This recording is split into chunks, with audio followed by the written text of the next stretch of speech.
Hello दोस्तों, हम आज शुरू करते हैं भारतीय संविधान की क्लास, जो कि पहली क्लास होगी। आज हम संविधान में सबसे पहले प्रस्तावना से शुरू करेंगे। तो भारतीय संविधान की जो प्रस्तावना है, इसके अंतर्गत संविधान का संपूर्ण सार निहित होता है। इस प्रस्तावना में ही हमें अपने संविधान की संपूर्ण झलक दिखलाई पड़ती है। तो हम प्रस्तावना को विस्तार से देखते हैं। आइए, पहले ये देखिए, जो स्क्रीन पे आपको दिख रहा है, स्क्रीन पे ये पूरा प्रस्तावना हमारा लिखा हुआ है। इसे समझते हैं व्याख्यान सहित। इसमें जिन शब्दों का उपयोग किया गया है, वे शब्द अपने आप में एक विस्तृत व्याख्यान रखते हैं, जिसे समझना चाहिए हमें। आइए शुरू करते हैं। हम भारत के लोग भारत को एक संपूर्ण प्रभुत्व संपन्न समाजवादी पंथ निरपेक्ष लोकतंत्रात्मक गणराज्य बनाने के लिए तथा उसके समस्त नागरिकों को सामाजिक, आर्थिक और राजनीतिक न्याय। अब यहाँ आप समझिए, संविधान में जो सबसे पहले शब्द का यूज किया गया है, हम भारत के लोग, यानी संविधान में ये बताया गया है कि जो संविधान की शक्ति है वो भारत के लोगों में निहित है। यानी यहाँ पे भारत के लोगों को सर्वोच्च स्थान पर रखा गया है। आगे देखिए, भारत को एक संपूर्ण प्रभुत्व संपन्न। अब ये जो प्रभुत्व संपन्न शब्द का यूज हुआ है, इसका अर्थ होता है कि भारत अब अपने संपूर्ण नीतियों के लिए खुद, यानी भारत अपनी संपूर्ण नीतियाँ अब खुद बनाएगा। इसके पहले ऐसा था कि हमारे भारत पे अंग्रेज़ों का शासन था, तो अब से भारत अपने सभी मामलों में खुद ही नीतियाँ बनाएगा, अपने आंतरिक और बाहरी दोनों मामलों के लिए। ये और किसी के ऊपर आश्रित नहीं होगा, न तो इसमें और कोई हस्तक्षेप करेगा दूसरा देश। ठीक। अब दूसरा शब्द है समाजवादी। इसका अर्थ होता है कि इसका लक्ष्य समाज के हर वर्ग को ध्यान में रखते हुए किया गया है। यानी आय की असमानता और छोटे बड़े आर्थिक रूप से जो भी हैं हम भारत में नागरिक, सबको ध्यान में रखते हुए कार्य किया जाएगा, नीतियाँ बनाई जाएंगी। ठीक। इसके आगे जो शब्द है पंथ निरपेक्ष, ये दर्शाता है कि भारत का अपना खुद का कोई धर्म नहीं है, ये हर धर्मों की आदर करेगा। यानी कि भारत का स्वयं कोई धर्म नहीं है, भारत एक धर्मनिरपेक्ष देश है। समझ में आया? यहाँ पे हिंदू बाहुल्य है, लेकिन फिर भी हिंदू राष्ट्र इसे नहीं माना गया है। उसका कारण ये है कि हमारे भारत में हर धर्म के लोग रहते हैं और सबको समान रूप से देखा जाता है। ठीक। अब इसके आगे जो दिया गया है शब्द लोकतंत्रात्मक। अब लोकतंत्रात्मक शब्द का यूज जो हुआ है, इसका अर्थ होता है यहाँ पे जो सरकार है वो जनता द्वारा चुनी जाएंगी। ठीक है। गणराज्य। अब देखिए, बहुत बार लोग लोकतंत्रात्मक और गणराज्य को बस सेम समझ लेते हैं, लेकिन यहाँ पे ये अंतर है। जो गणराज्य है उसका अर्थ हुआ हमारे देश का जो प्रमुख होगा, जैसे राष्ट्रपति, वो पैतृक नहीं होगा, यानी कि वो भी चुने जाएंगे और एक लिमिटेड टाइम के लिए, मतलब उनकी समय सीमा निर्धारित रहेगी।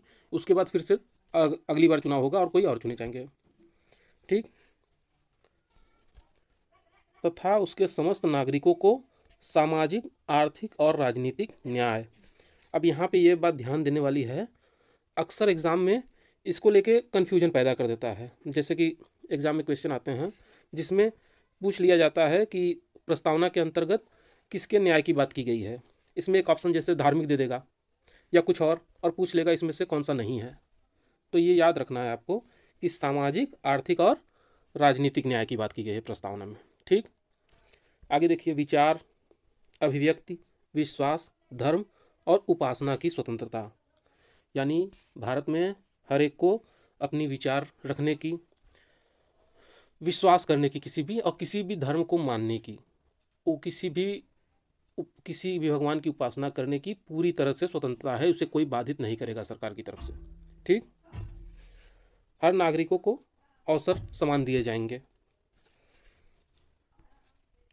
तथा उन सब में व्यक्ति की गरिमा, राष्ट्र की एकता और अखंडता सुनिश्चित करने वाली बंधुता बढ़ाने के लिए, ठीक, दृढ़ संकल्प होकर इस संविधान सभा में आज तारीख 26 नवंबर 1949 को एतद द्वारा इस संविधान को अंगीकृत, अधिनियमित और आत्मसमर्पित करते हैं।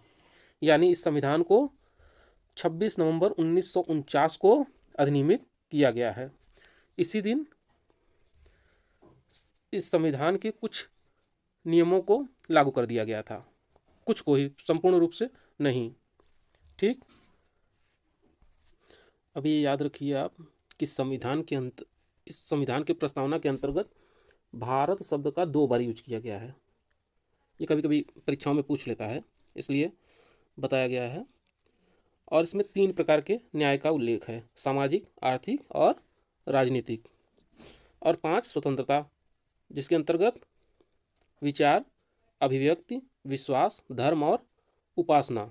ठीक, ये 5 प्रकार की स्वतंत्रता का उल्लेख किया गया है।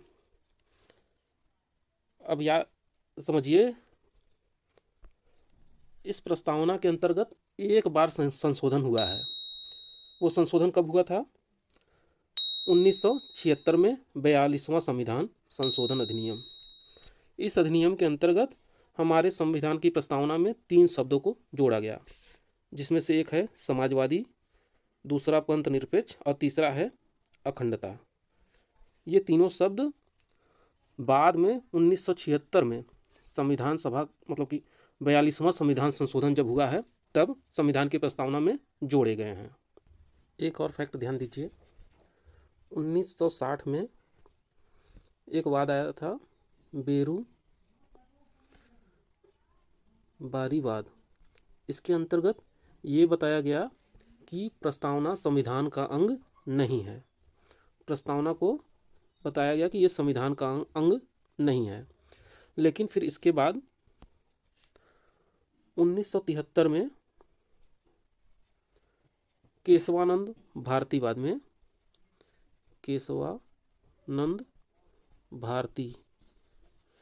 में ये निर्णय दिया गया कि संविधान का अंग है प्रस्तावना को संविधान का अंग माना गया। इसके बाद 1976 में प्रस्तावना में 42वां संविधान संशोधन किया गया।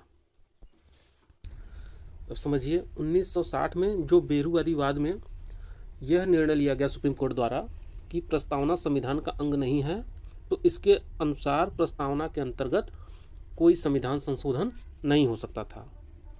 लेकिन फिर जब 1973 में केशवानंद भारती के केस में सुप्रीम कोर्ट द्वारा यह निर्णय दिया गया कि प्रस्तावना संविधान का अभिन्न अंग है, अतः संसद इसमें संशोधन कर सकती है प्रस्तावना में। इसके बाद जो है संविधान में 42वां संशोधन हुआ 1976 में। लेकिन प्रस्तावना में संशोधन से संबंधित एक नियम बनाया गया था, मूल ढांचे का सिद्धांत। इसके अंतर्गत ये कहा गया था कि संसद संशोधन तो कर सकती है, लेकिन उसकी शक्तियाँ असीमित नहीं होंगी। यानी कि संविधान के प्रस्तावना में संशोधन केवल प्रस्तावना को मजबूत करने के लिए किया जाएगा, कमज़ोर करने के लिए नहीं।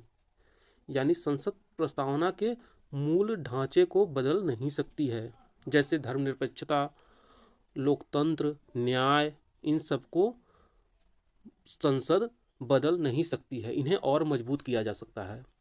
इसीलिए जब 42वां संविधान संशोधन हुआ है तो प्रस्तावना के अंतर्गत 3 शब्दों को जोड़ा गया, जो कि प्रस्तावना के मूल ढांचे को और मजबूत करते हैं। वो तीनों क्या थे?